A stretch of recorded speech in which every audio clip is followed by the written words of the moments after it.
Okay, guys. I'm sorry, we had some issues. Looks like YouTube has retired the Hangout, which was the tool we previously used to present our SUG BR. We're switching gears here. We're switching to GoToMeeting, and afterwards we'll have the video uploaded to our YouTube channel as normal. So, all right. So I guess we're gonna get started in a second.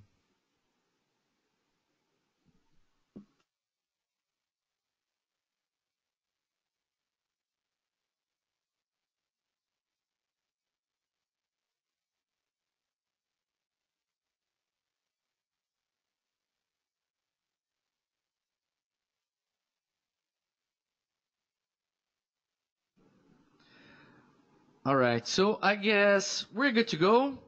On today's Sitecore User Group Brazil, we're gonna have two exciting presentations here. We have myself introducing Smart Bookshelf and how to use the face recognition and personalization with Sitecore.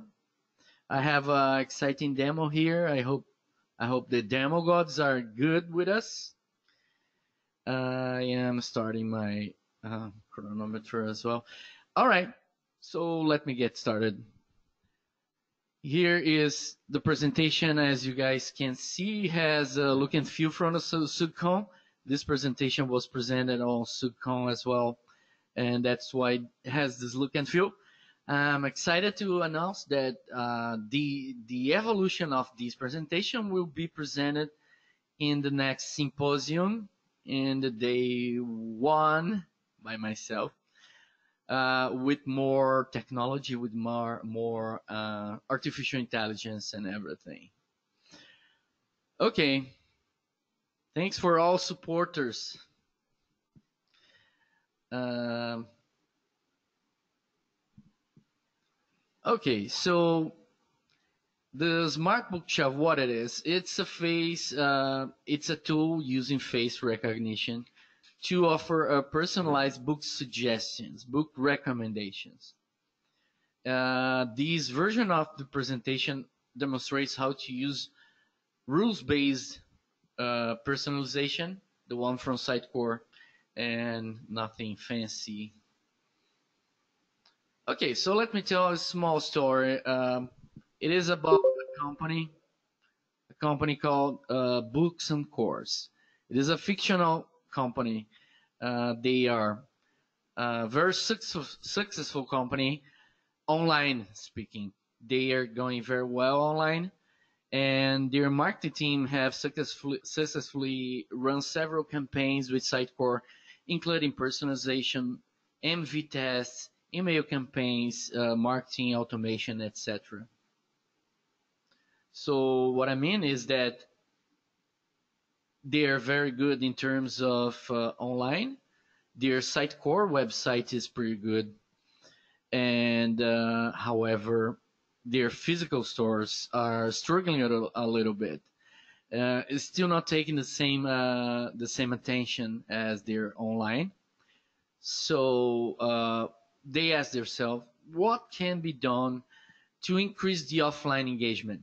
If we have a good online audience already, what can be done to increase the offline engagement and offer experience like personalized experience? And they went through face recognition as the answer to that.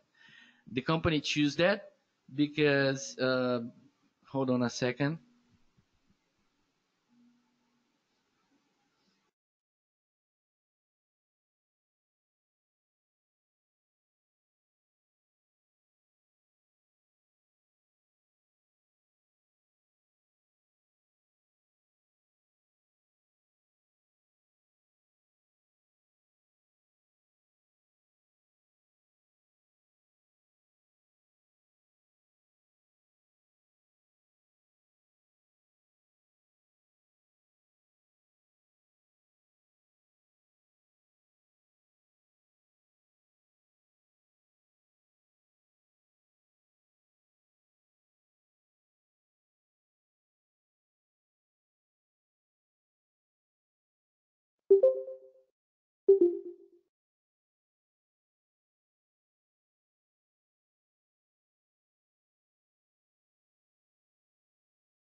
I'm sorry. Yeah, we're back now.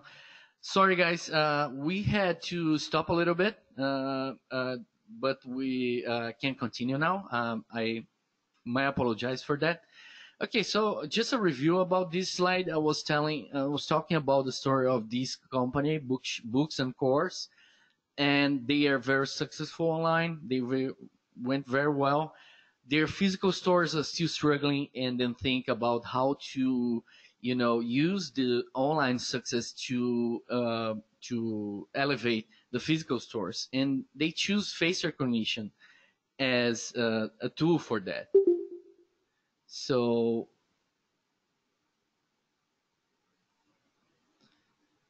we have in the company, they already mapped two kind of frequent visitors here. I'm just bringing two examples, Rodrigo and Eliane. As you know, these two users have different tastes for books. So Eliane likes one thing, Rodrigo likes another thing, and Sitecore is capable to match their preferences based on their navigation. That's already in place. Uh, as we know, uh, clicking again, as we know, Sitecore stores all the analytics data on XDB, and that is already in place. So when the company started doing the face recognition, all that was already in place. The users, the tracking of their preference, everything goes to XDB already in place. They even have a component already that shows recommendations. So basically, what they want to do is to use this intelligence already in place and integrating with face recognition. How can we do that? Basically, as you can see, the mechanism to gather recommendations are already there, and it shows as this component you can see here. The smart bookshelf will use the same analytics data to recommend books in real life. So I will show a little bit how that works for you. Of course, at the website, the user will register at the bookstore by filling out this registration form. The reason why it's so important to have the user register is because, due to regulations concerning privacy regulations, they forbid you to use anyhow someone's data without their permission. So we have someone filling a registration form. After the registration, the user will have the chance to upload a selfie, as you can see here, an image of himself, a checkbox. The blue checkbox you see here is what signalizes that the user gives the permission to the picture to be used. And when the user clicks on that, you have one pop-up like this, explicitly talking about what we are going to do. So we're explicitly telling the user that by accepting this, you agree to have your picture used for face recognition. Okay. Next, how we organize the content in Sitecore. So in Sitecore, we have pages, which you see in the left column, and as well as marketing profiles. We're mapping one-to-one. As you can see, we have genre like anthology, biography, drama, history. Those are book genre. And inside the genre, we have the books itself. Those are the pages, right? As a user, I'm sorry. So we link the genre page with their respective profile card. As you can see in the marketing profile, we have profile cards for each genre. And we linked in with the respective profile card. And as a user, visit a genre page, a book underneath the genre, or even a book underneath that genre, he will get points for that respective genre. So if the user visits Black Enough, which is one book on screen, he will get points for ontology. As many as the user visits more ontology books, the system will understand that he prefers ontology as a genre. And it is possible to track down. I will click here. As you guys can see, this is experience profile. It is possible to track down your noun contact in experience profile. And already you can check that they have their preferences display as patterns. So for instance, Roberto has a preference for anthology, then biography, then poetry. So next, once that page is accessed by one user, you have the recommendations displayed according to the genre that this user likes more. Okay, talking about the personalization rules, how that works. As you guys can see, nothing special here. We have 3 instances of these component genre books continuous. The purpose here is that I want to find the top 1, top 2, and top 3, okay, genres. By taking the top 1, 2, and 3 from a user, I can display the books from that genre. As you guys can see, I am creating personalization with rules, as everyone is used to do in Sitecore. So as you can see, I have here this rule called where the value of poetry profile key in the interaction profile is best 3. Okay, and that means that that is the top 3, like the third most important genre for that user.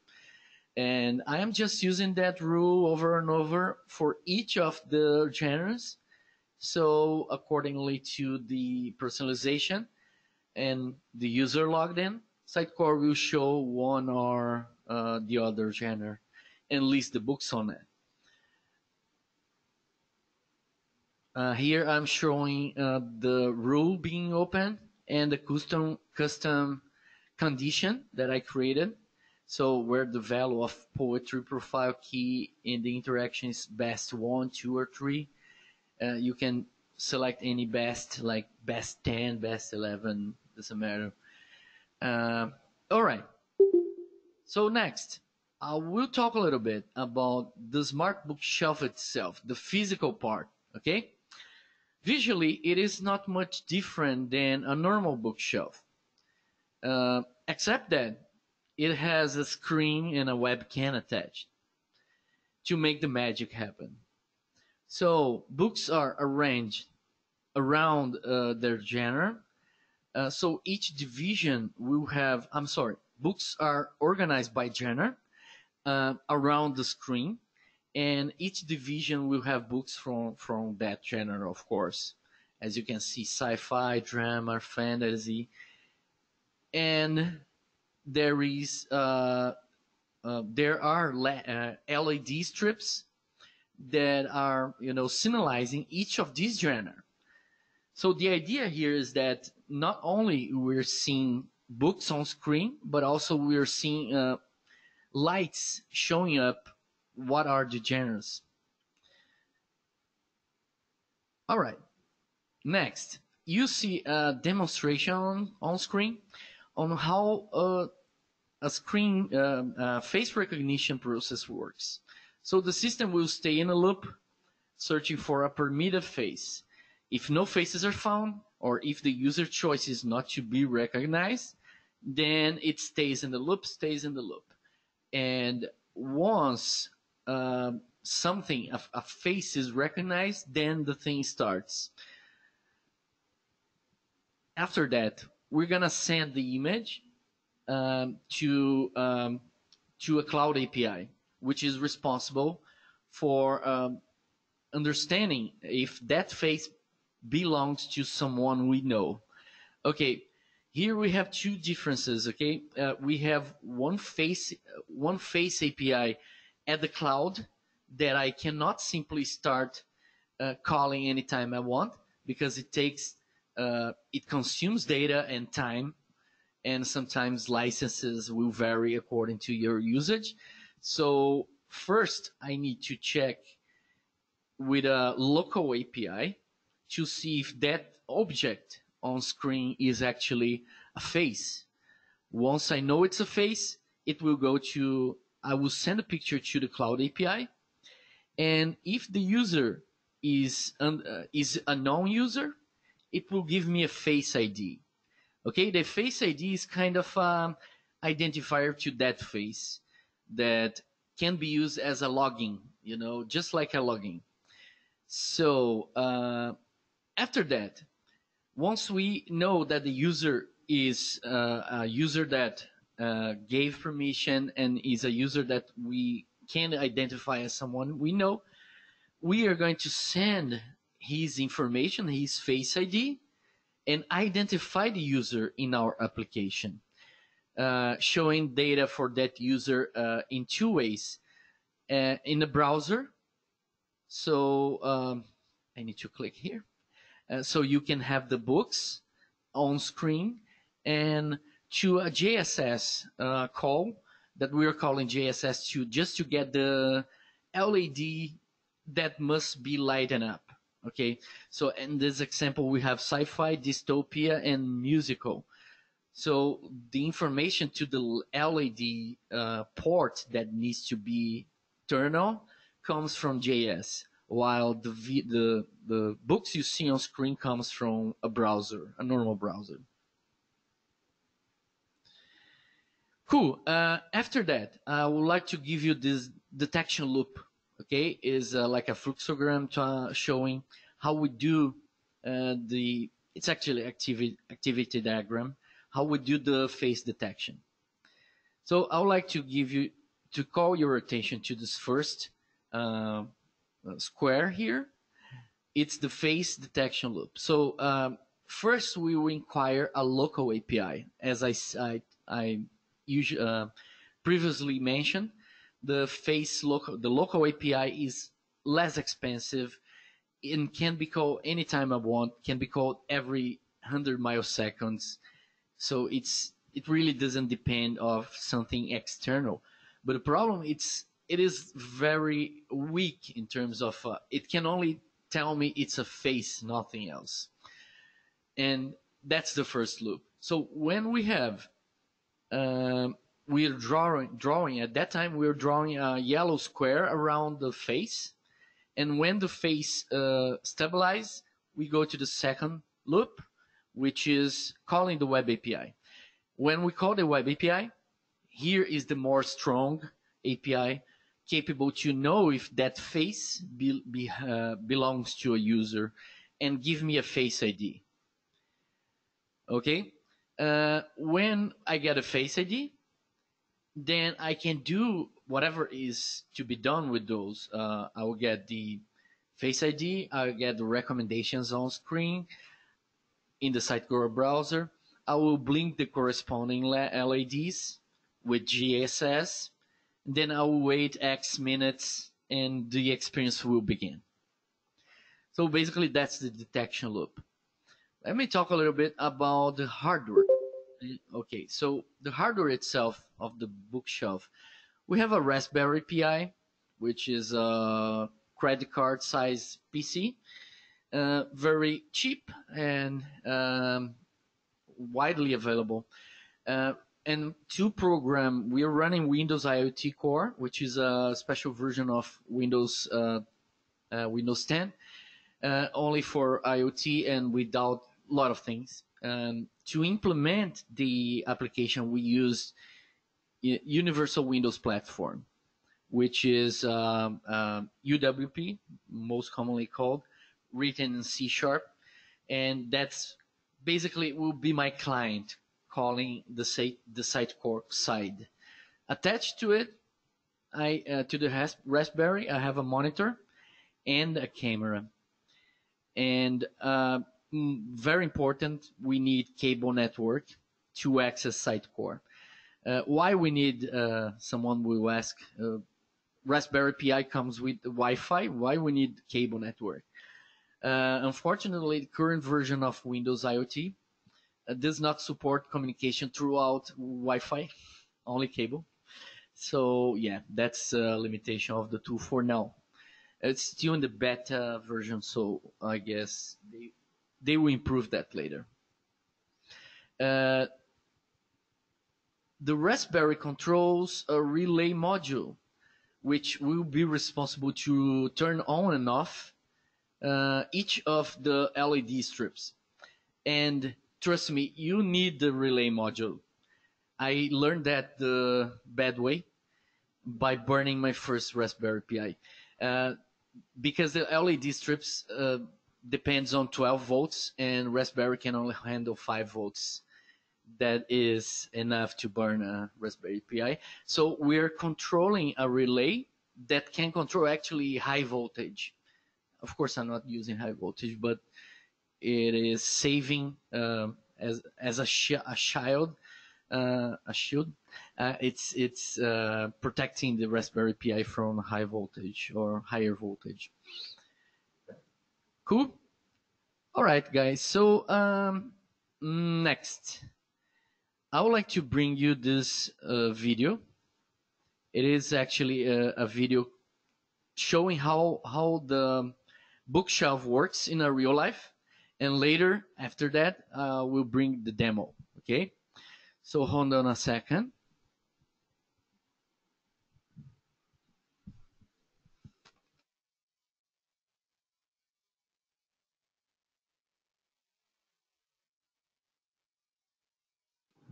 For those who want to see right now, you have the link on screen. I'm gonna open the YouTube video right now.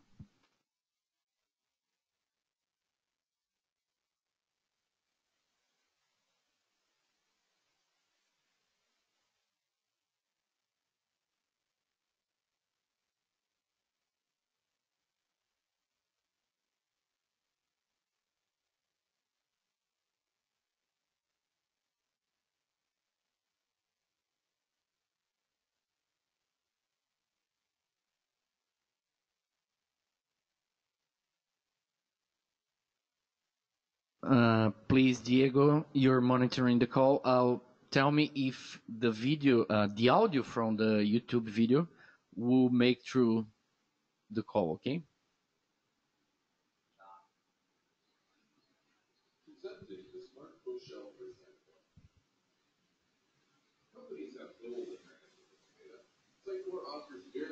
No?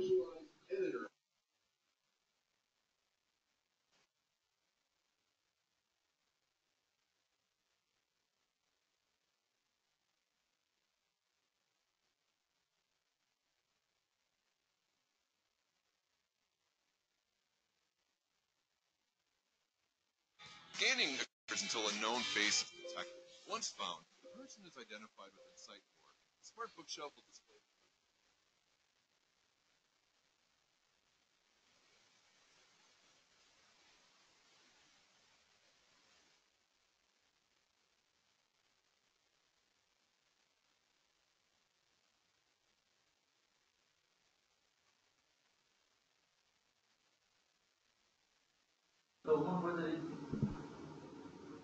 No. On the website, his actions are being captured in XDB, which will later be used for book recommendations. Rodrigo likes what he is looking at and decides to create an account. He goes to the registration page and fills out a form with his information and creates a username and password.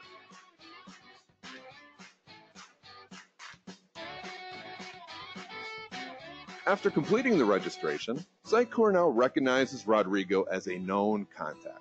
Now in the experience profile, Rodrigo's contact shows his preferred genres. Rodrigo then accesses the account page on the website and uploads his picture. Then he checks the checkbox for an improved experience in physical stores. This allows his picture to be utilized for face recognition. A warning is displayed to Rodrigo.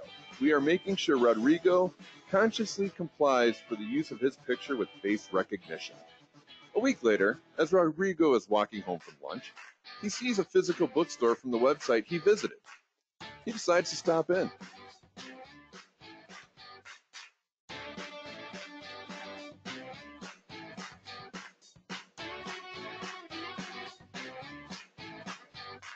Rodrigo notices the sign informing him that the store utilizes face recognition. Rodrigo, remembering that he uploaded his photo and gave consent, decides to go try it out. Rodrigo approaches the monitor on one of the smart bookshelves and his face is recognized. As Rodrigo is identified in Sitecore, the genres based on his online behavior are used to provide book recommendations and lights up the bookshelves of his preferred genres. Rodrigo, loving what he sees, grabs a book from each genre identified. Our friend Ileani is a bookworm, but her taste in literature are quite different than Rodrigo's.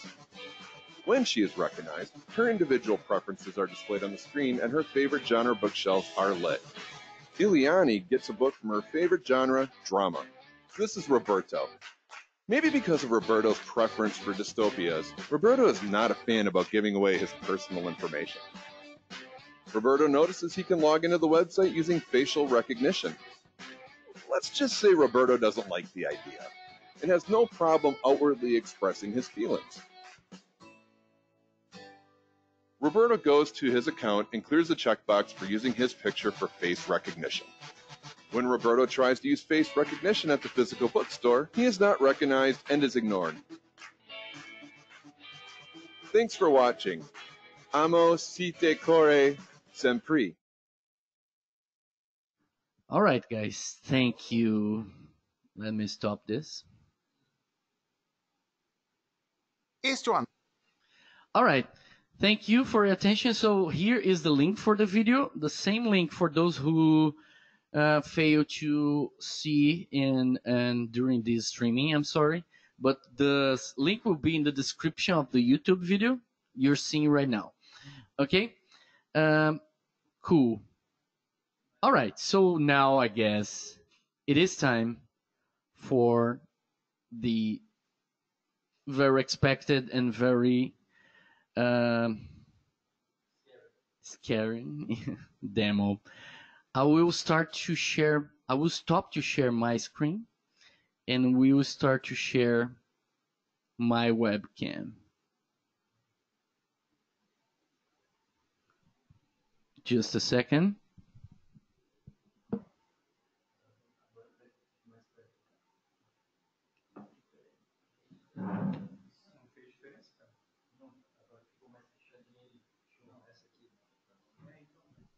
Okay. All right, guys. So the demo has started. I will show you something.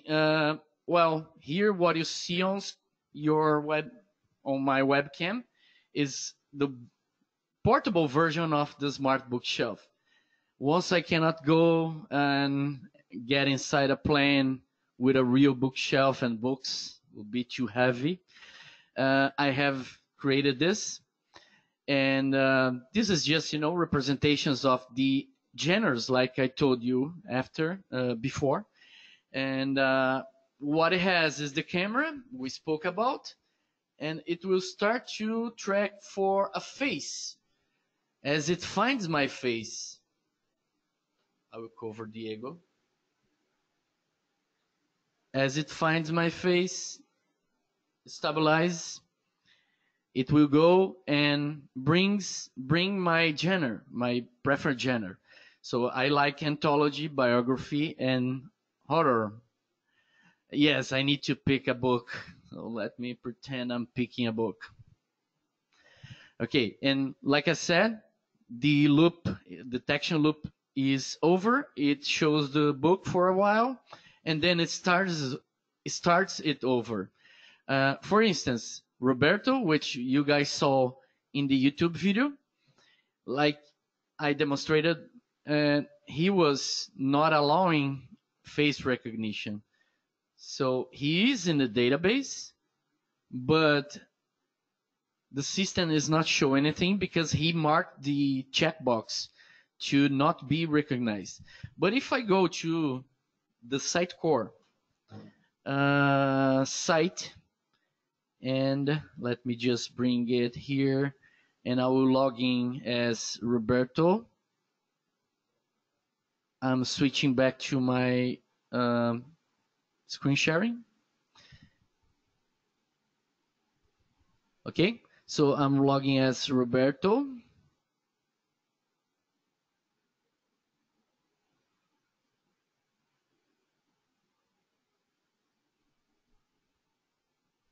Qual era a tua senha mesmo?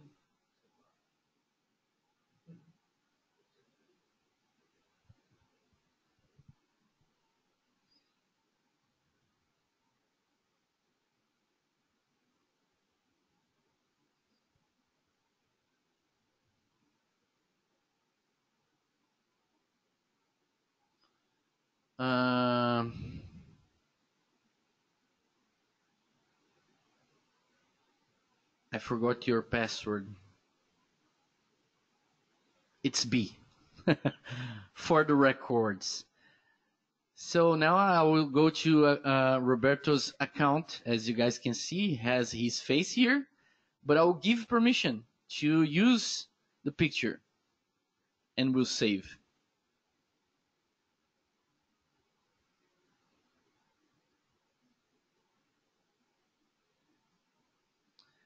After that, I will log out. We'll switch back to the screen sharing. I'm sorry, the webcam. And we'll ask Roberto to go there again. And this time, now the system has Roberto's permission, so the system should show his preferences.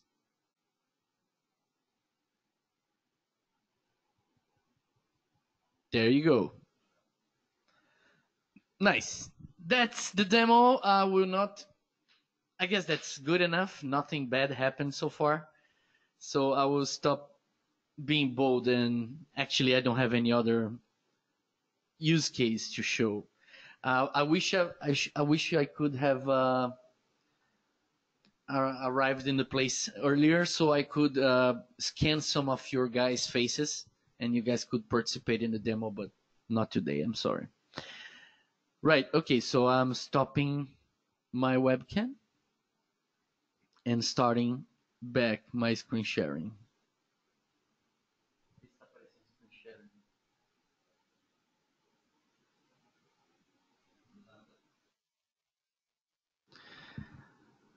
All right, hold on a second. Need to restart sharing.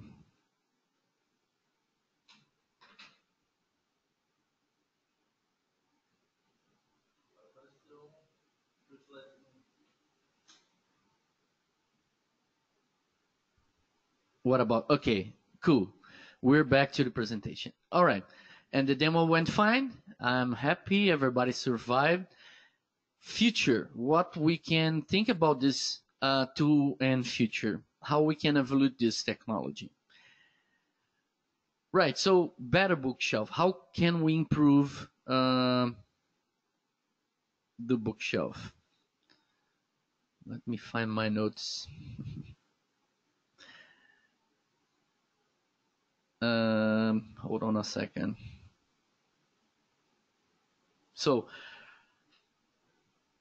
recommendation feedback. So, what you guys saw in the demo and during the video, you guys saw a recommendation, but nothing happens after the recommendation is given.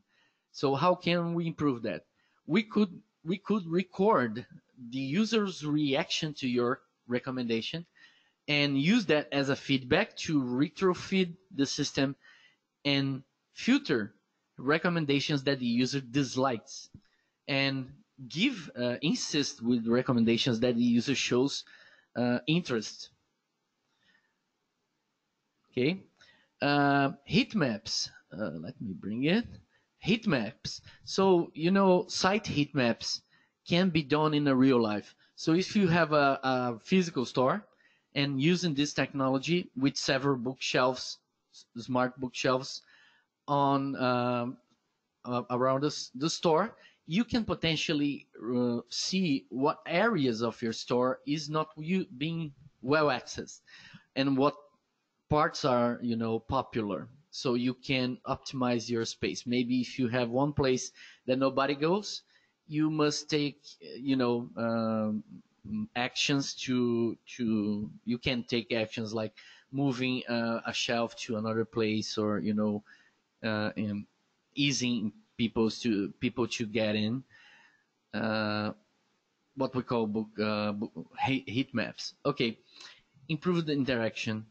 Along with the online behavior, other facets could be used to improve the recommendation. For instance, people's gender in this case, people's age and sense of humor. So if I can detect if the person is happy, I can give someone something, a book that matches that sense of humor, or that how do you say that, mood is a good description. We can give anonymous recommendation, which is something you need to take care, because some privacy regulations does not accept you to process to do anything with someone that is anonymous, but you can potentially do that if when regulations permit. You can integrate with Sitecore Cortex, of course, which is the artificial intelligence framework for in Sitecore 9. And by the way, I'm already doing that for the symposium presentation. And stores, talking about stores, not bookstores, but talking in general about stores, what can be achieved with this technology. So you can give like special treatment to people. You can praise the people, greet the people by name, so celebrate someone's birthday with discounts only by having that person physically stepping in the store. So with face recognition, you detect people's face, and the system will immediately give information about that face, such as the people name and birthday, if it's the date or not. Brick and click promotion. So brick and click is the expression to say something that is online and offline. So if you think on giving special discounts to a user that is in your website and steps in your store, such as, for instance, you can have special discounts for people that goes online and then goes to your physical store, give something special for them. Or you can promote draws, or promotions where the user are wins, gets something back, but the user needs to go to your store. So that's a good way to force the user to go to your physical store to get the prize. You can have personalized ads, like with the online behavior, the mood, the genre, and previous engagements. I can give special ads for the user. And that's it, guys. I would just like to bring some faces to thank Kitty and Dylan, who I love, of course, as much as Sitecore, and was suffering with my absence during the execution of this speak. Roberto, the guy who did the Raspberry app and was one of the stars of the video. Eliane, the girl who takes care of the public library desk, who allowed us and also is in the video. And Mark Cervez, who was dealing with the edition of the video and the narration. He did almost everything except the presentation itself. And Yuna, who was my mentor during the user group SUGCon presentation preparation. So thanks for all this, guys. And I would like to open to questions. Do we have questions in the audience? We will share the code. That's the question on the chat by Edipo. Right. Yes, we are going to share the code for the Raspberry Pi application. That one will be open. The rest is proprietary, but we're going to share snapshots, snapshots, showing the specific things, how to do each of the key things. So you won't have access to the whole Sitecore application, but if you want, you can do exactly the same. And the Raspberry application is all yours, will be all yours in a moment or in a while. Anything else? What about here in the room? What's the API that you guys use to actually do the face recognition? Great. Remember I said there are two APIs. One that runs locally and it's very cheap. It can be called every 100 milliseconds. It's very stupid as well because it can only detect that the object in the camera is a face. That's Microsoft Cognizant, right? That runs locally. And then we have one web API called Kairos, which is very smart, can tell me if the person is the gender, the approximated age, the person ethnicity, the person mood, if the person has a negative, positive, or neutral mood by his face, and much more. For instance, the API gives me if the user has a mouth open or closed, if the user is dressing a glass or not. So you can use all these facets, all this information to do something in your application. In the future, I'm gonna use that in a symposium presentation to provide books that are positive to people that have positive mood, neutral to people who have neutral or negative. So all that will be part of the artificial intelligence, taking care of the recommendation in the future.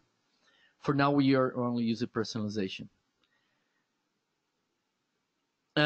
It is the demo you see, Edipo, is not using anything with Sitecore Commerce, but it's planned doable because as you saw in the presentation, we're not only using personalization with some custom rules and conditions that we created, and that can be easily integrated with a Sitecore Commerce, which will make a lot of sense.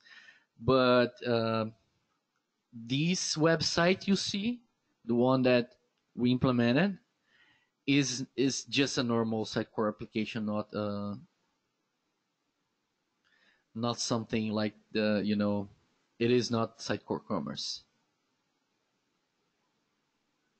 Cool. I'll give it. Well, we have 2 minutes extra. Let's see if any other questions. Yeah, Edipo, by the way, this card you see will, in the next presentation, will be used to power up the artificial intelligence, which I don't have yet in this presentation, but for things like if the user buys a book, I don't want to show that book in the recommendation anymore because the user owns the book. If the user adds a book to the shopping cart, that means a lot. It means that the user is not only visiting the book, but also dragging the book to the shopping cart. If the user didn't buy that, it gives more information to the artificial intelligence to give that book as a recommendation. I was thinking about that. So you can actually trigger marketing automation because of that. Because as you said in your example, if I understand correctly, when the user, adds, triggers a goal, like saying add something to the shopping cart, that can trigger this kind of behavior, right? I mean, I assume. Yes. Because we're just doing normal Sitecore triggering of an event, which is visiting a page because it has a profile card on it. Okay. And in the future, we're gonna use Cortex to schedule extra training. So the artificial intelligence will be always fed up with the user's behavior, and that will serve as a training for them with specific things like accessing a page is one, adding to shopping cart is a second. We'll have like a component to give thumbs up or thumbs down for books, which will also be used to train the API. I guess that's it, man. I am out of time. So anything? Sorry? Okay, yes, we're gonna take 2 minutes to set up Diego's presentation, and we'll be right back. Okay? See you guys in a second. Don't leave us.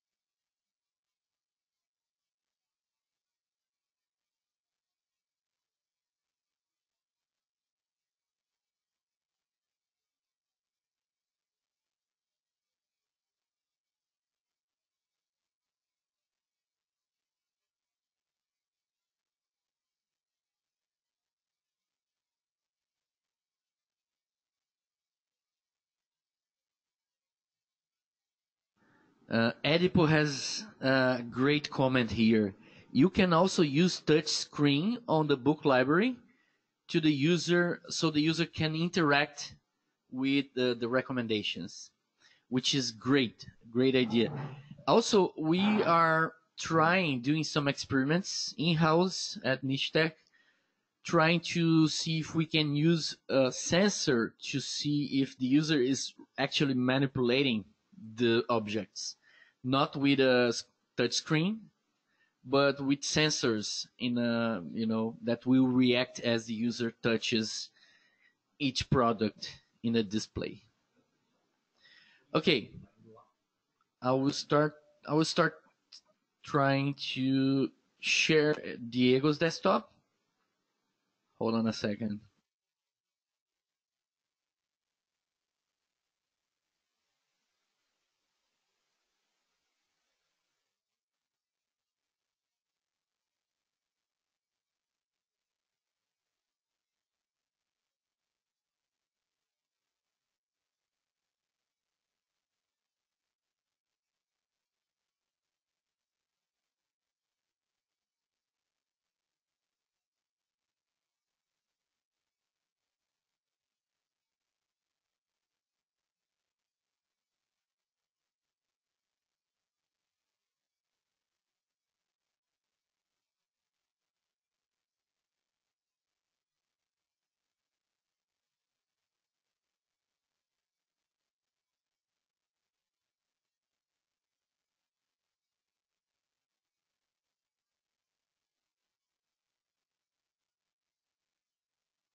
Can you guys hear me well? Can you hear me? Yeah, that's good. All right, all right, all right. Let's get this going. Thank you, Edipo. Let's get this started then, guys. Let me just double check one thing real quick.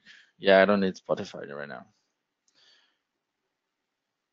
Okay, yeah, let me just log into Sitecore. I'm gonna need that. All right, let's kick this off then. So, AutoCache in Sitecore. Today we will be talking what is it and how to implement it, and and hope and hopefully we can this will make sense. The benefits where you can use it with frameworks like BrainDrop Score or any others out there in the market. So yeah, let's kick this off then. So first of all, something a little bit about me. My name is Diego Moreto. I'm one of the Sitecore user groups organizers here in Brazil.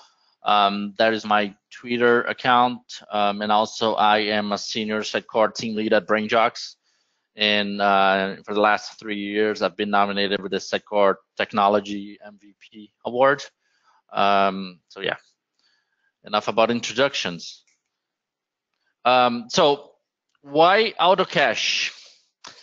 First of all, let's talk about why do you cache your components? So this is not new in Sitecore, right? So when you're building your components on your pages, you pretty much get, since I think version 6 ish on Sitecore, you can already start, can add cache variations to any component on a page. This is not new, right? So the first thing that when you're building a website, it's good practice to think about your cache strategy. And I'm talking about HTML cache here, by the way. Like for strategy, not just HTML, but I mean, this presentation is mostly about that. But let's just say, do you want to cache all your components? Do you want to cache specific types of components? What are the cache variations that you're going to get? Are they going to vary by data source? They're going to vary by user. They're going to vary by page. All of that you can, you have to think about what you're going to deliver, because Sitecore already delivers that for you out of the box. So that's the first reason. The second one is you want to reduce your processing as much as possible when you're building something, right? You gotta perform well. And Sitecore already gives you that, so why not benefit from it? And of course, by reducing your processing, you get to improve your performance, which is actually something very useful. So, for example, when you're building, when you're analyzing a website and you want to deliver specific metrics on SEO, on page load, on, you got to think about that. Are you gonna have CDN to cache your static assets, your images? Do you want to process your component every single time when your page loads? On your home page? Are there any custom integrations there that you need that content to be dynamically generated every single time, or is that something that doesn't change much and you can cache it? So I mean, really, what you want to look for is if things don't change, you want to cache it, and improve your performance. And of course, as I said, you want to specify what types of variations you want based on the scenarios, right? So, yeah. Now, why auto cache? Auto cache is something that is not supported by Sitecore out of the box. So let me give you a little bit of perspective where we came up with this idea. The first thing is atomic design. So atomic design is something that we use a lot in BrainJox Core and the other accelerators out there that follow this approach of componentizing features as much as possible and enabling content authors to pretty much pick how they want to assemble their pages. So atomic design really is that discipline of enabling content authors to assemble the data however they want.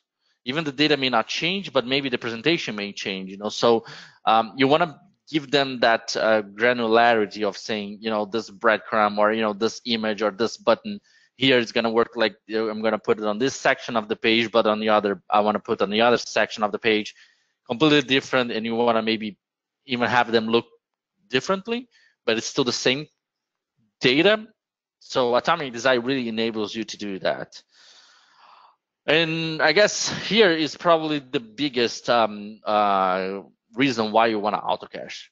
Standard values may not cover 100% of your scenarios with atomic design. Let me give you one example. Let's just say that you have a very small website, and this website has 5 different templates, content templates, right? So when you're building those, and you have like a design that doesn't change much, you can pretty much specify all your cache variations in standard values, right? You can say, this header here or this banner is gonna vary by data. So anytime the component changes, you want to get that, bam, it works fine. But if you have a more complex scenario where, for example, you have a design where you can have 1,000 different variations on your pages, how you address that without creating every single template for every single type of page? And to add to that, how do you give the flexibility for content authors to pretty much assemble the content the way they want without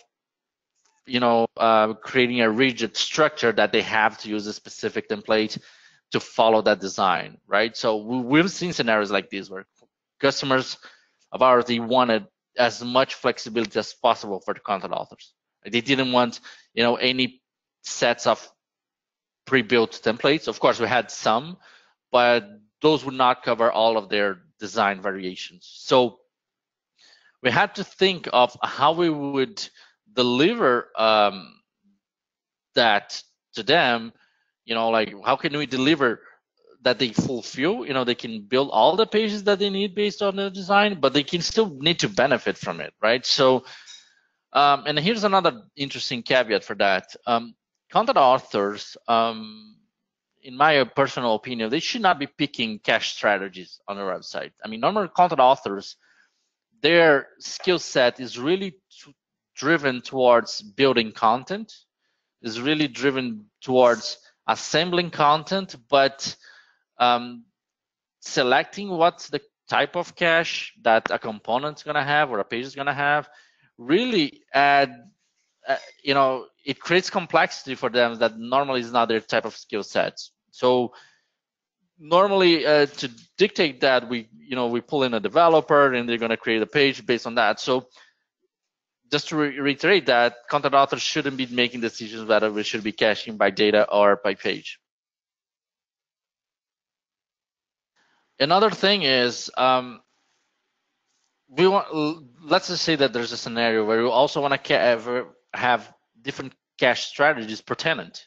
So different tenants of your website, different subsections of your website, you want to have different cache strategies. You can get that. So AutoCache actually helps you a lot with that. So just to reiterate, the benefit of AutoCache is you want to benefit from cache, but you also want to give content author flexibility. That's really why what AutoCache enables you, right? So when you're thinking about an AutoCache approach, here's a few things that you want to think about. The first one is, of course, HTML cache is applied automatically for all pages, right? So, or at least for the sections that make sense to be cached, right? So if this whole page, makes sense to cache, so you want to create a strategy that actually gives you that. The second one is each tenant could have different cache settings and variations. Say that you have specific cache strategies for one type of component for one site, and for the other site on the same Sitecore instance, you want to have a different one. So when you're thinking about AutoCache, you might want to think about that as well. The third one is you actually have to think about an opt-out scenario when conditions apply. So if there are, for example, if you have like a grid with 2 columns, and within one of those columns you have a button and an image and maybe a component that actually cannot be cached because of maybe, I don't know, it's integrating with a third-party system, and that section cannot be cached at all. It needs to be dynamic every single time. So you need to opt out. So you need to create something that actually enables you to opt out. And also, not all rendering should have cache, just like I said. So you need really a way to set which ones should and which ones should not have auto cache. So again, an opt-out, right? And of course, you cannot break Sitecore functionality when you're building something like this. You cannot break personalization. You cannot break multivariant tests. So when you're thinking about that, you have to consider these two things here as well.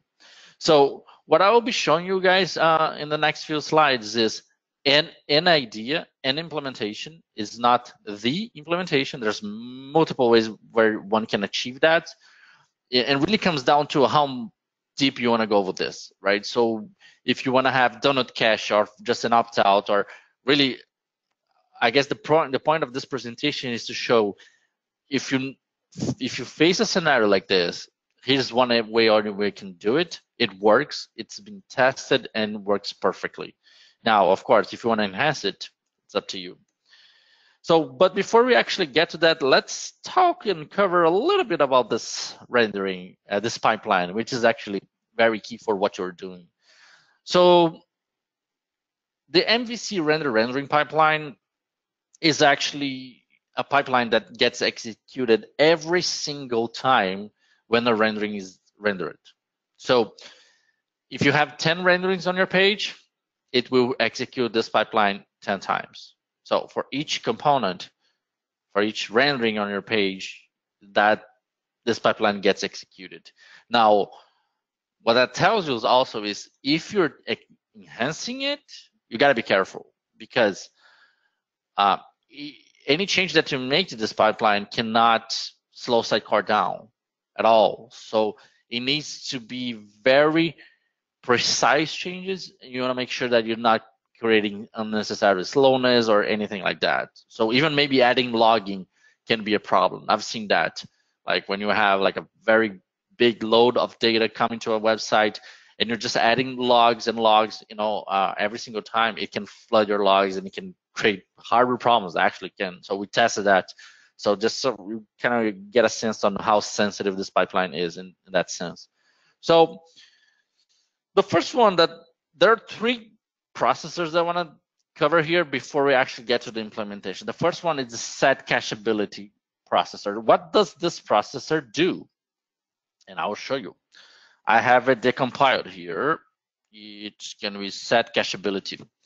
So hopefully you guys can see it well. Yeah, you should be seeing here. So this pipeline, this processor, again, this is coming from Sitecore, so it's the compiled code from Sitecore. So what does this processor do? It does something very important. It sets on the rendering arguments of this pipeline, which is actually passed along to every single processor, whether a rendering is cacheable or not. So when a content author logs into Sitecore, goes into the page and actually sets this page is cacheable, that checkbox in rendering parameters, it's cacheable with vary by data. Let me just show you what I'm talking about real quick. So if I go here,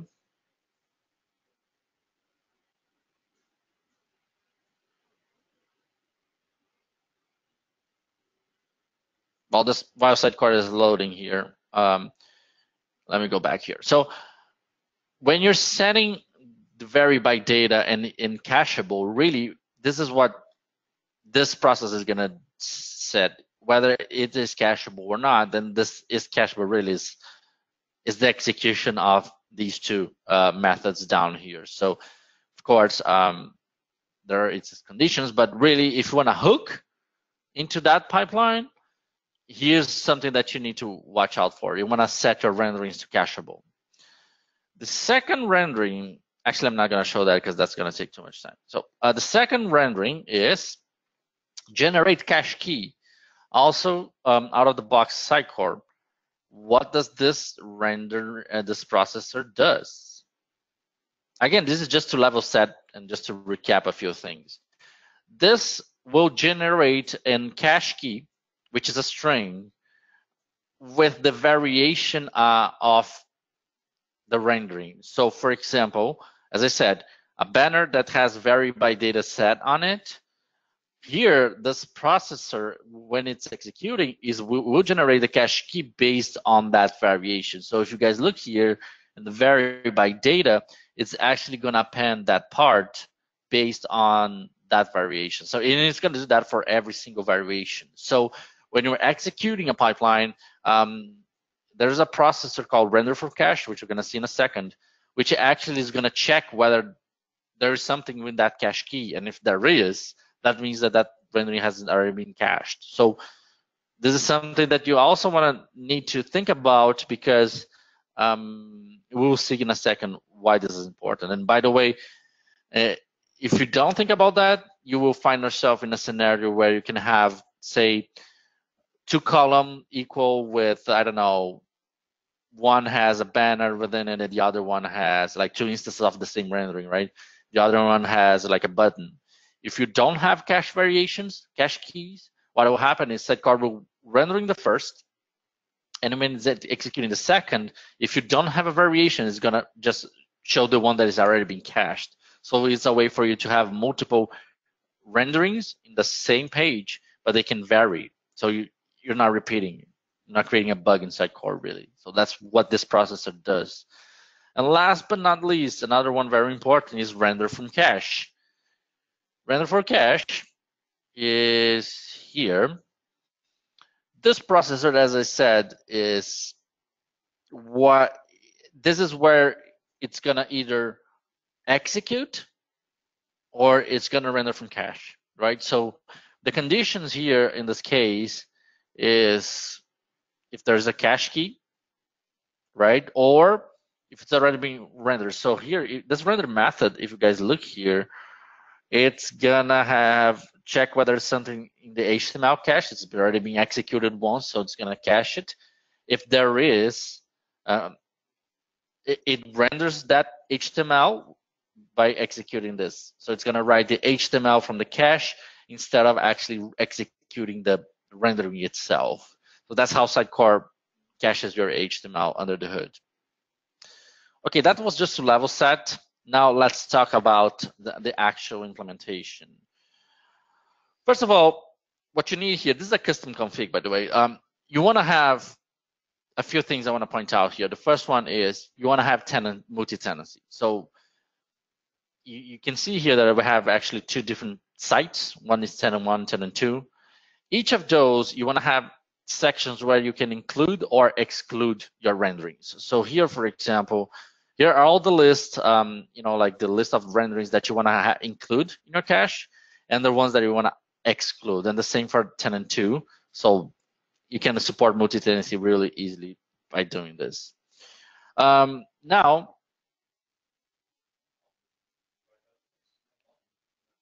No, this is some, sorry, is building if this is a module. This is something actually built, but yeah, we can cover here so later. So this is actually a class that pretty much reads that XML that we just saw. So, get the included rendering section. So it's gonna read not just the rendering itself, the ID of it, and that's actually the Sidecar rendering ID of the rendering. And you can have each variation, right? So if we go into the cache settings config, which is just like an example of what I was showing you. Here you can have all the variations that you need, vary by data, vary by device, by login, pretty much. You also have vary by page. This is something customly built inside BrainJox Core. So we can have custom cache keys built in, so you can pretty much benefit from that. So you want to have a class that pretty much reads this configuration, right? So that's what this class is doing. So it's gonna, read that section.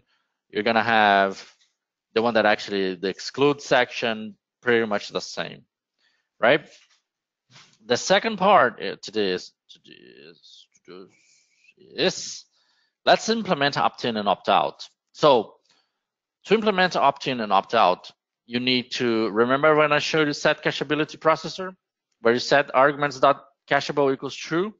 We want to do the same thing for the renderings that live within this XML here. Let's just say these are all the renderings that we want to be auto caching. So page columns, these are all pretty much BrainJox Core grid components. So 1 column, 2 column, and all its variations. So we have snippets, we have picture stripes, pretty much all the components that we needed for this specific test site. So you want to actually implement a processor that helps you with that. So this is the processor, and I'm going to show you the implementation of it. It's actually a fairly simple processor. All that this processor does, and that's the method that really matters here, this apply cache, is you want to read that rendering, that XML, right, based on your site. So if you're on tenant 1, you're going to get all the renderings for tenant 1. That's what you want, because you want to support multi-tenancy, right? And once you have that list of IDs, this method just parse those to IDs, like pipe-based. You want to check whether the custom rendering, the rendering that is running, is actually within that list or not. So remember, this processor is going to get executed every time the pipeline, every time for each rendering on a page. So 10 renderings, 10 times. So it will know that, oh, this is the rendering for a banner. Oh, this is the rendering for a button. This is the rendering. It's going to get executed. So what you want to do is, if the rendering is within that list, you just pretty much set this property here. Rendering, caching, cacheable. It's not our args.cacheable. It's rendering cacheable, because here you can actually set the variations. So you need to do that. Also, if you want to support custom cache key, As I said, vary by page is something that we built for BrainJog Score. You can set it pretty much by setting the property, the parameters object property by setting, 1 or 0 based on whether it's set or not. So that when this process is executed, you're gonna set yes, this is cacheable, and yes, these are all the variations of it. Now let's go to the next one. Custom extend cache key with rendering unique ID. Yeah, the name is long. I get it. But this processor here, so there are two things you need to consider. You need to consider auto cache key for components with data sources and components without data sources. BrainJog Scores already gives you a processor that takes care of renderings with data sources. So we didn't have to worry about that. The framework would generate the cache key variations for us, but we did have to actually implement a variation for components without data sources, right? So for example, page 1 column, page 2 columns, these type of components, even though they don't have a data source and vary by data may not mean, but they may have different variations. So you need to have account for that. You need to make sure that if you have 2 on the same page, they cannot be duplicated. They need to have cache key variations. So this is how you do it. When you executing this processor, you want to, of course, check these conditions, whether whether this is not cacheable. Of course, if it's not cacheable, then it's not going to use it. But if it is, it's going to try to do that, which is pretty much set the cache key based on the rendering unique ID, right? This will generate the cache keys that we need. And also, actually, this is the second scenario that we had to take care of for components without data sources, which is when you have 2 components that share the same data source. You can have that scenario. Sidecar enables you to do that. So when we found the scenario, we had to add this extra check just so you can generate a cache key based on whether this existed or not on the cache key itself. Moving on. Third one, you need to apply the cache token. So we're still, up to this moment, we're only talking about opting in into auto cache. Now we need to find a way to opt out. So an opt-out implementation that we thought was apply a cache token. So a token, think about this as maybe like an HTML comment. You need to differentiate your rendering and add something to it to say, hey, when this guy is like a flag, like a token, right? When this rendering is executed and it's found within the ones that you want to exclude, you need to mark it as excludable or add this token or however you want to call it. But you need to find a way to opt out, right? So one of the things that we did is we created this cache token class. So we execute this cache token class, and I'm going to show you one moment when this guy exists within the ones that are to be excluded. So again, exclude, you want to exclude, you want to add that token. And that token, what it does is actually very simple. Let me show you. Do I have that guy open? Cache token. Now it's a perfect moment for Visual Studio to freeze.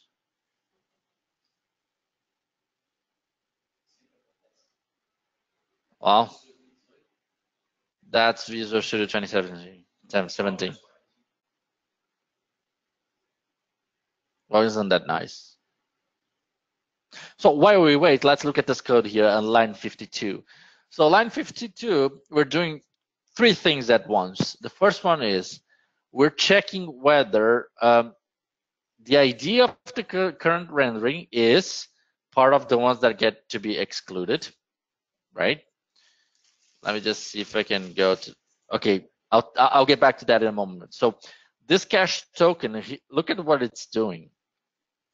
We're creating a string and we're adding an HTML comment to it, right? Why do we want to do that? Because when we are changing the HTML that is cached or that you want to remove, you're actually changing the HTML of it. So when you're adding this token, you're actually changing the component that the user is going to see. So if you look at the view source in the browser, you're going to see that. So you don't want to add like a label that the user can see. Of course, at the end of the pipeline, if you want to remove that, you can. But I'm just going to tell you that we're using this approach because then we're sure that no one will see. It's just going to be, on the view source. So yeah, so it's a way for you to opt out, and we'll see how we opt out in a moment. Going back, I was just showing you guys one thing. This line here is actually key. So we're just gonna apply this exclude token in 3 scenarios. 1, when you're on the list of the renderings to be excluded. 2, look at what we have here. When you have a property rendering XML and it contains a rule. That's how Sitecore, when it's building the layout, the delta, like all the, the share layout, the final layout, and all that is at the end of the day is an XML. And personalization, when you add personalization to a rendering, you're actually going to find something like this, like a rule within it, because a personalization is at the end of the day a rule, right? So if you find that, that means that this rendering has personalization within it. And also in the same property, if you find this MVT equals, that means that there's a multivariate test running on that. So you want to exclude if that's the case. And I'll actually open for discussion later as to whether you want to exclude or maybe you want to cache the variations. I guess it's up to you. But I mean, in this case, we're just opting out.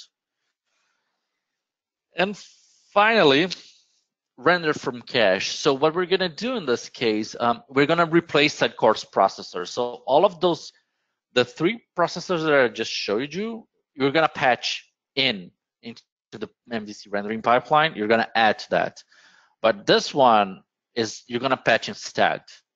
So we're going to remove Sitecore's rendering from cache, and you want to extend that. And it's actually very similar to what Sitecore processor does, but we're doing a few 2 different things here. So the first one is, look at what we're doing. So when we're executing the render, from the cache key, the render method with all these arguments, one of the things that we're checking here is, hey, whether it contains that token.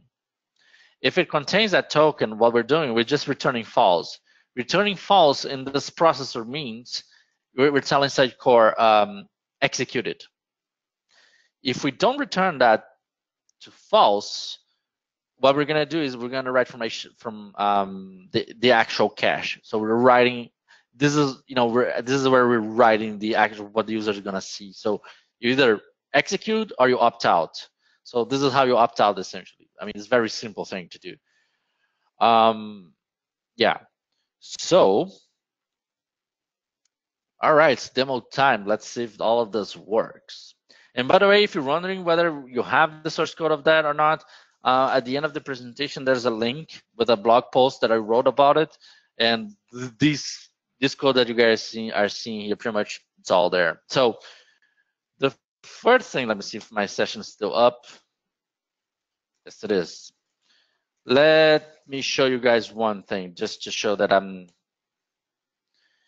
Look at what we have in the stats page. In the stats page of Sitecore, we have a few sites here. Only the Spanish version of the site actually have cache set up. When you execute something on your website, the stats are gonna get data. So the stats page actually comes with Sitecore 9, I guess 8 as well. But so here you can pretty much tell, for each site, whether it's been executed, how many times that rendering was executed, if it was executed from cache, average time. This is a very useful tool if you want to profile something like that. So you can see here that the English site in UK is not here, US site is not here, and I'll show you why. Because now I'm gonna actually open that. So here is my test site that we built for our customers. So let me open the ENGB site for them. First time that we're executing it. It's gonna take a while because, of course, when you're building something like this, one thing that you also have to consider is you wanna warm up your site when you're deploying these kind of things, because HTML cache, the first time you load, your pages, you're not going to get cached only on the second time. So you need to warm up. You need to think about which pages of your website are key that you need to pretty much account for that. So I left this like this on purpose because it's going to take some time, and then I'll refresh this page and we're going to see that stats page starting to pretty much fill that data. And if you're curious why we're waiting for this, one of the things that I'm not going to debug here, but if I add these breakpoints here and if I attach to the processor, all of these processes are pretty much going to get executed, and for every single rendering. So that page, I think it has like 30, 35 renderings. So it's going to execute this 35 times. So again, when you're doing something like that, just account for that. You don't want to add extra logic that you don't need, any heavy calls. Otherwise, this is going to blow up your performance. Okay. Okay, let's take a break. Yeah. Well, actually, it's already starting to execute. So let me show you what we're seeing here. So all of these renderings, you can see here that all of them, none of them are actually coming from cache because they're getting executed one by one. You can see here this column from cache. Now, whenever I refresh that page, we're gonna start seeing things show up in this column. So hopefully, come on, Sitecore.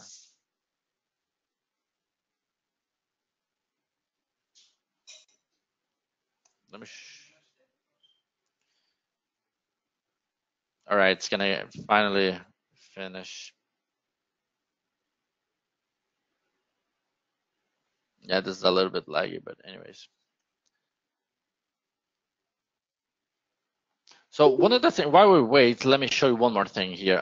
This is also another very useful page that you want to check when you're building your auto cache strategy. For example, let me see, we're looking at the UK site, right? So you're looking here pretty much at this UK English HTML.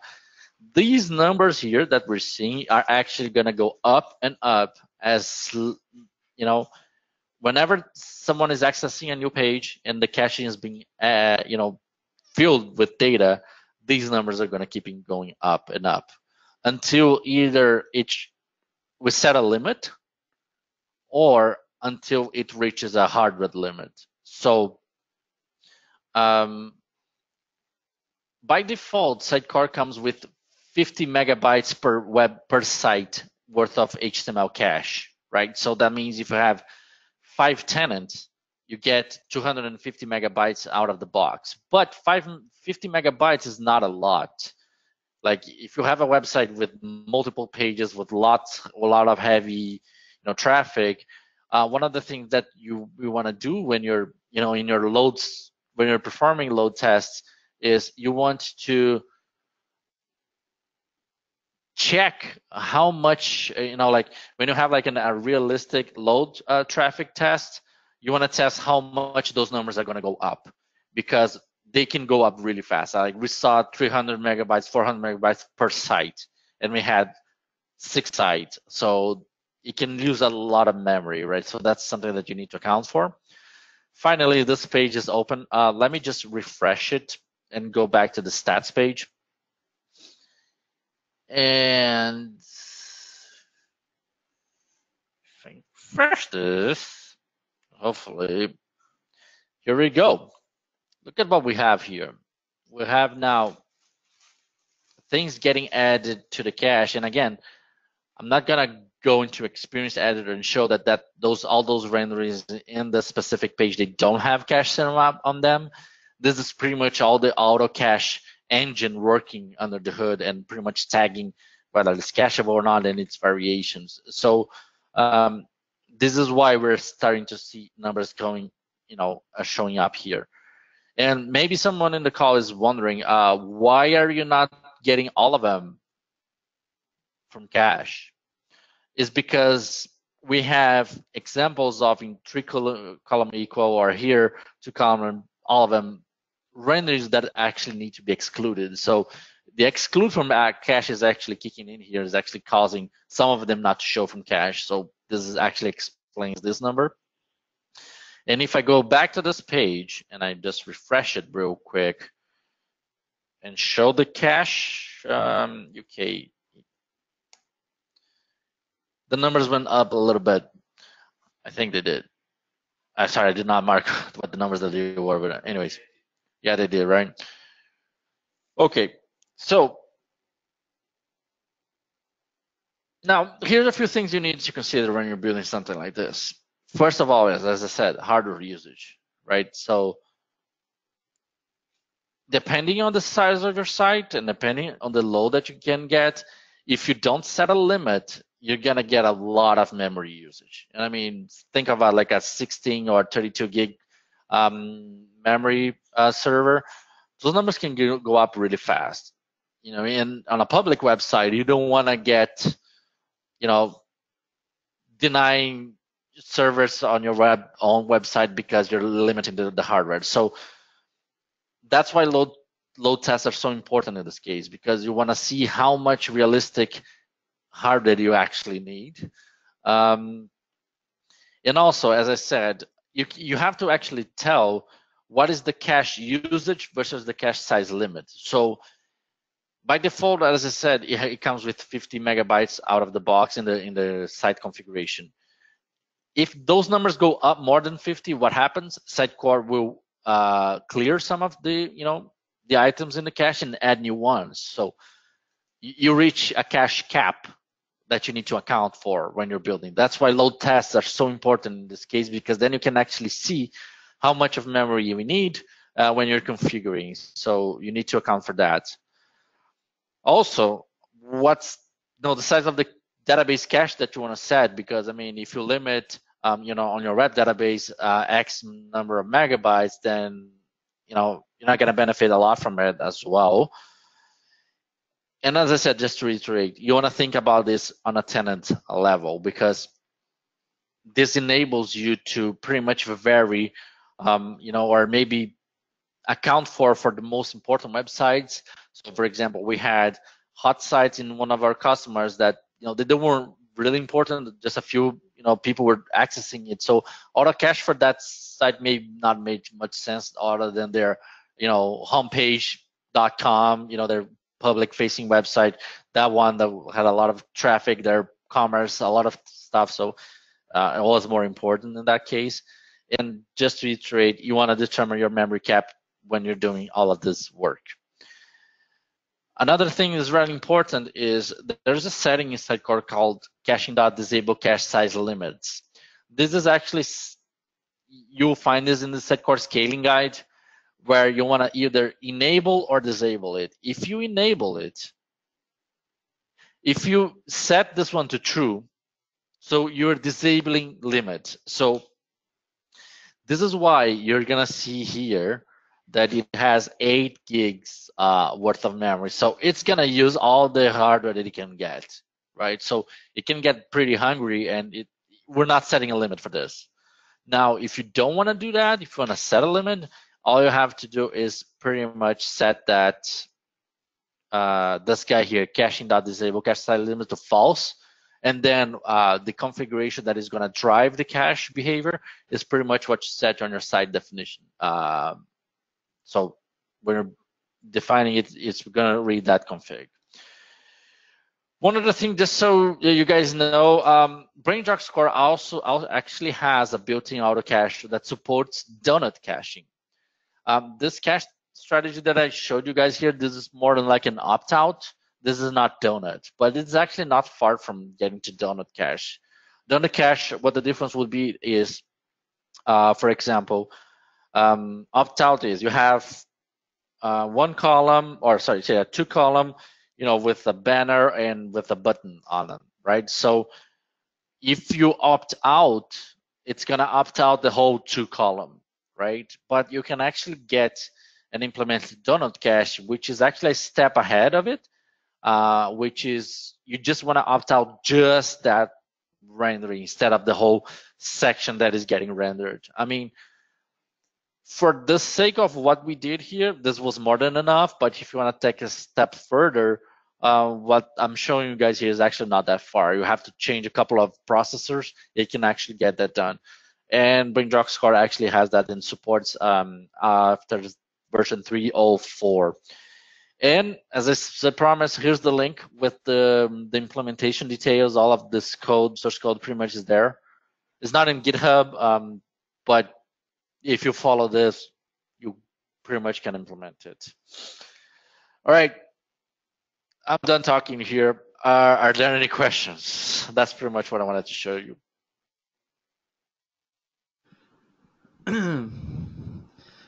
Interesting, great presentation, Diego. I'm not sure if I was sleeping at that time or if you didn't talk about it. Or if I was outside trying to open some snack.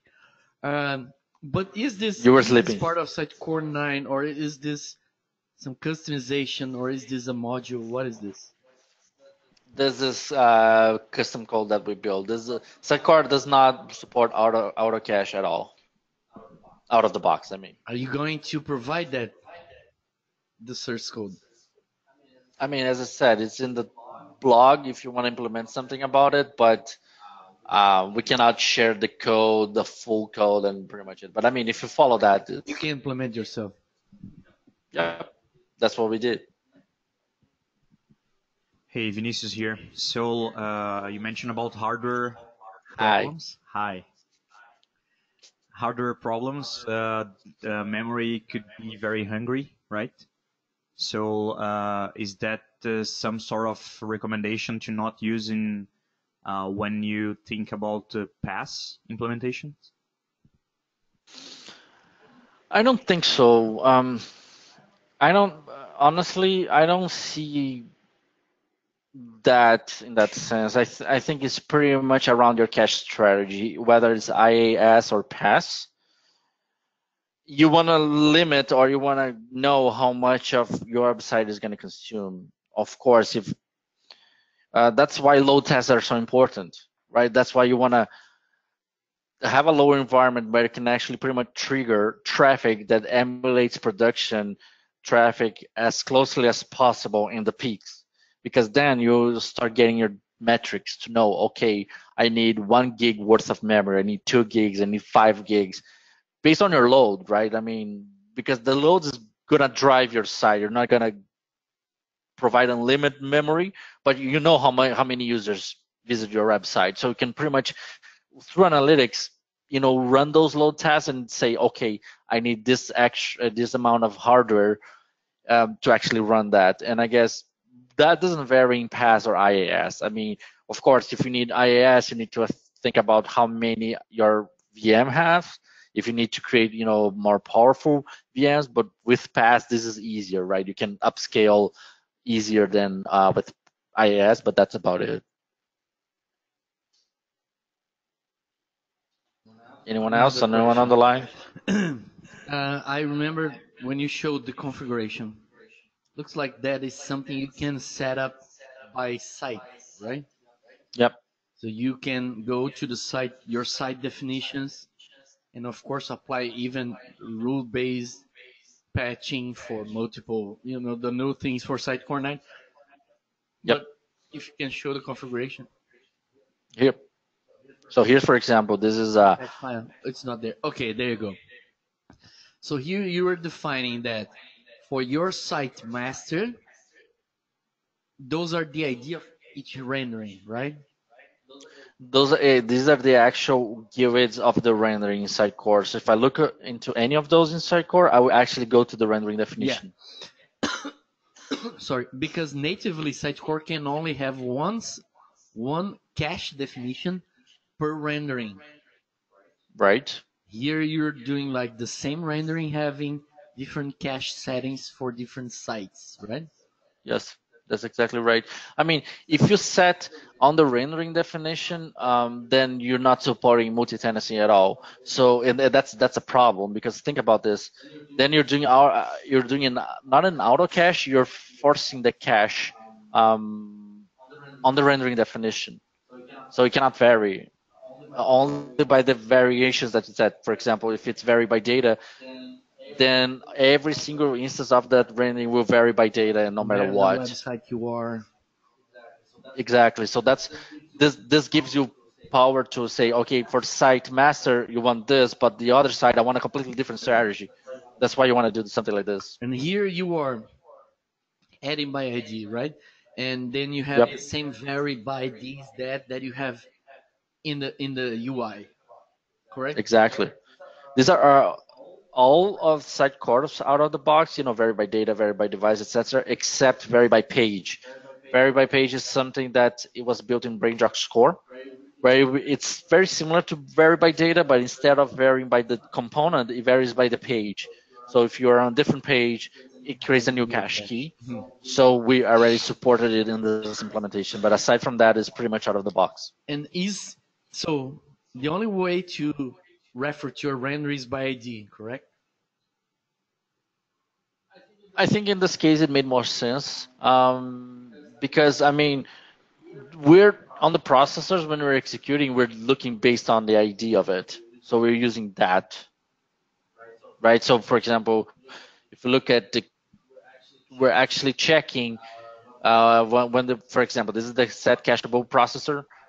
We're checking based on the ID of the rendering that's getting executed, whether it exists on that list or not, and we're comparing based on IDs. If you use paths, it can, but I mean IDs work better in our implementation. Perhaps you can have rules to set that in the future instead of just config file. Uh, I'll explain you why we did this way. We were thinking about actually adding originally it to the database. So actually, you're defining Sitecore. You how you can do it. And actually, that's how we did in BrainJox Core. But the caveat, as I said in my presentation, you have to be very careful when you're adding something like this. Because think about this: if you have 15 renderings on a page and you're actually calling the database, you're calling it 15 times for every single rendering. So it needs to be a very light, very tactical change.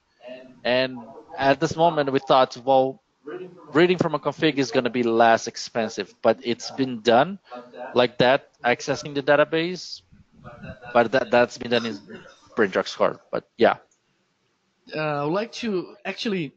Edipo has one question here that I will reserve to after this, so I can shut my okay, mouth off. Um, I have finally. one question about cache, which is more generically speaking about cache. Uh, I see in my experiences that setting up enabling cache is something trivial. Selecting the right strategy is the hard part. You're right, but at the same time, it comes down to your workflow.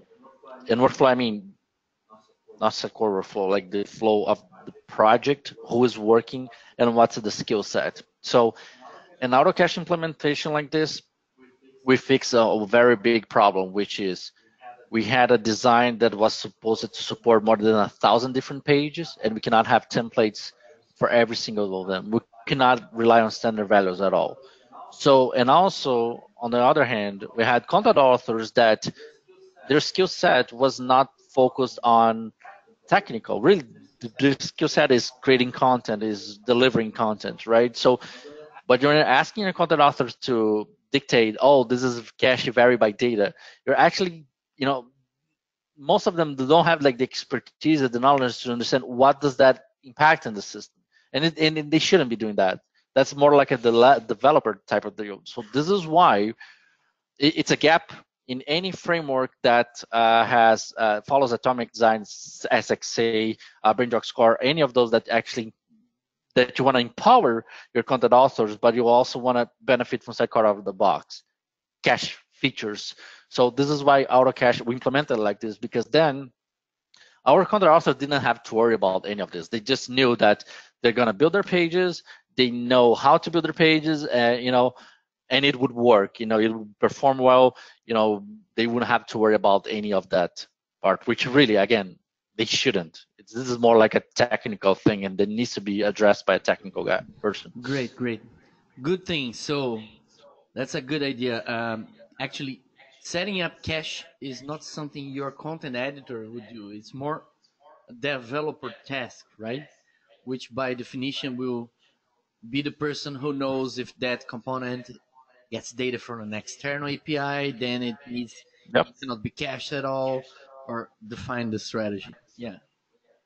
That's exactly why we thought that it should be worked like that. So Edipo was asking how it is, how complicated it is to configure cache using dispatches.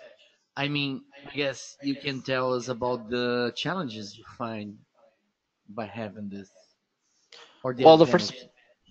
Well, the first part is this cache settings here. Really, this is more like the strategy of the ranges that you want to cache, how you want to handle all of that. You know, if you want to disable cache size limit as I showed you or not. But the patching itself, we're just patching the processors into the MVC rendering pipeline.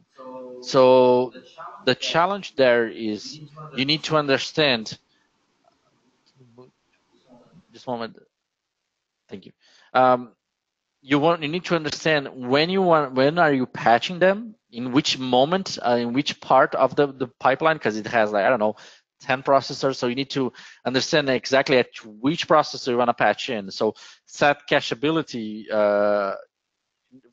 precedes set cacheable renders, for example. So you need to actually understand a little bit the MVC rendering pipeline to say, okay, um, in this processor execution, it's already been set as cacheable. So now it's going to generate the cache key. So now it's going to render for cache. So there's an order there. So the challenge really is you need to understand that order, what it's doing, and when you're going to hook into each and one of these processors.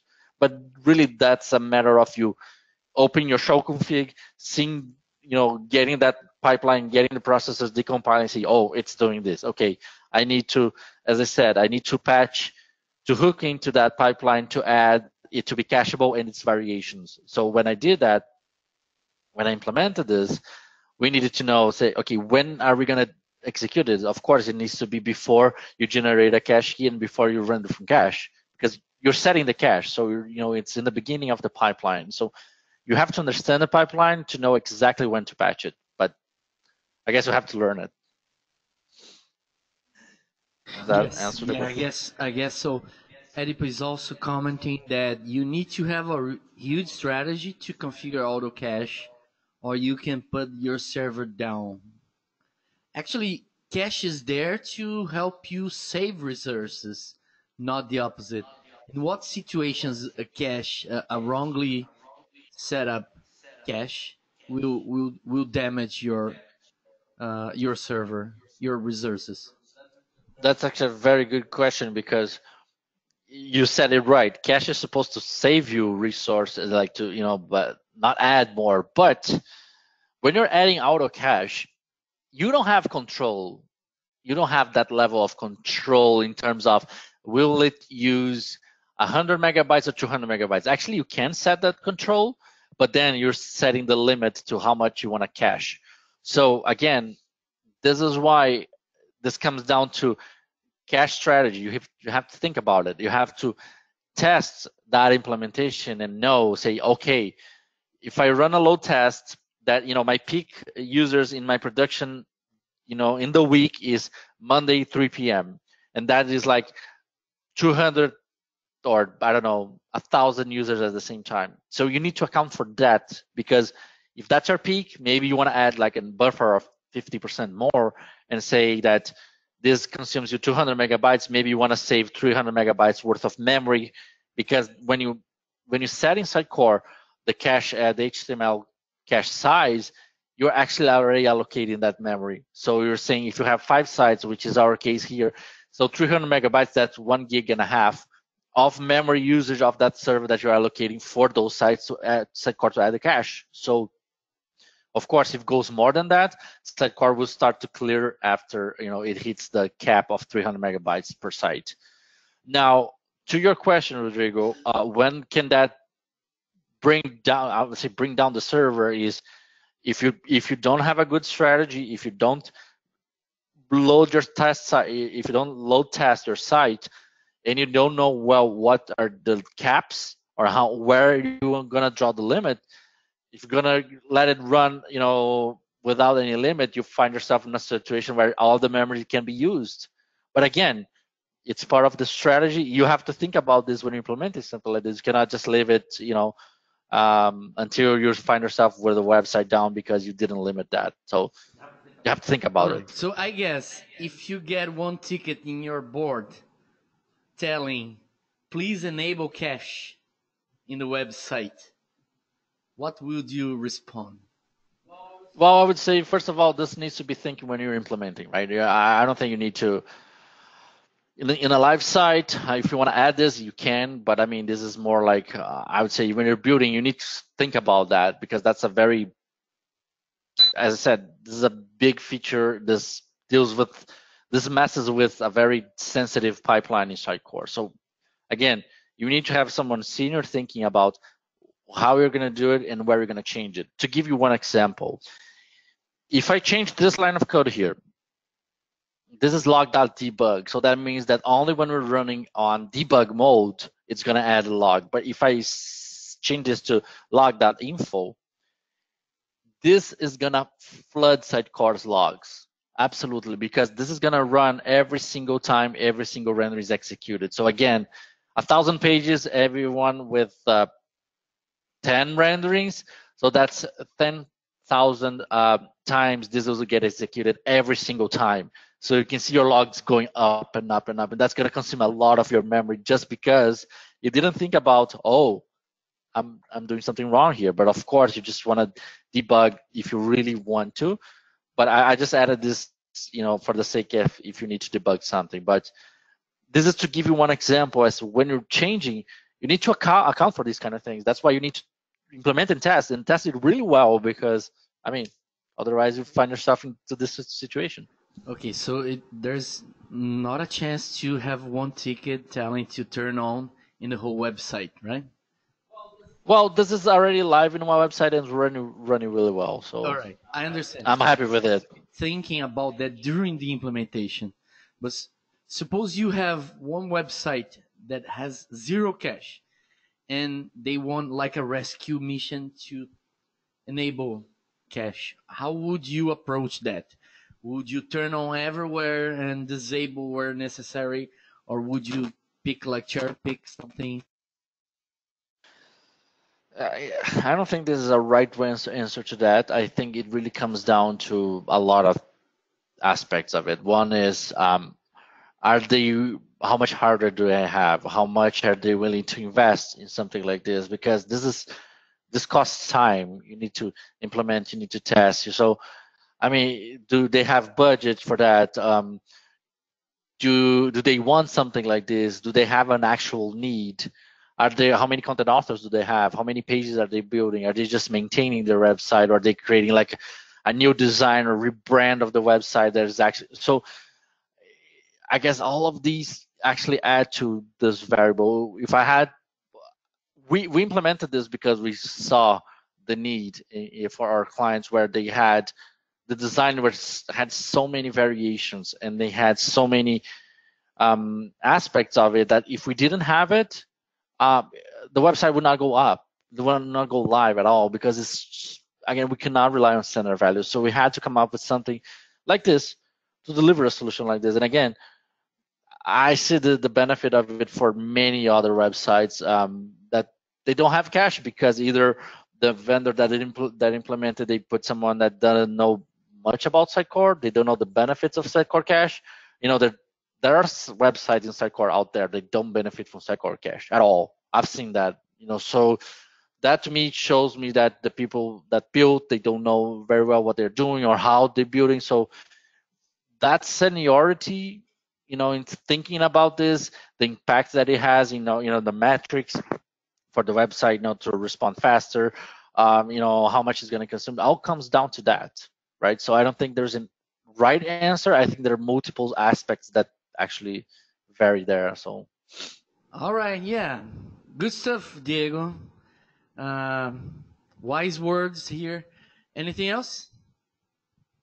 Okay, guys. So cache, use cache with responsibility.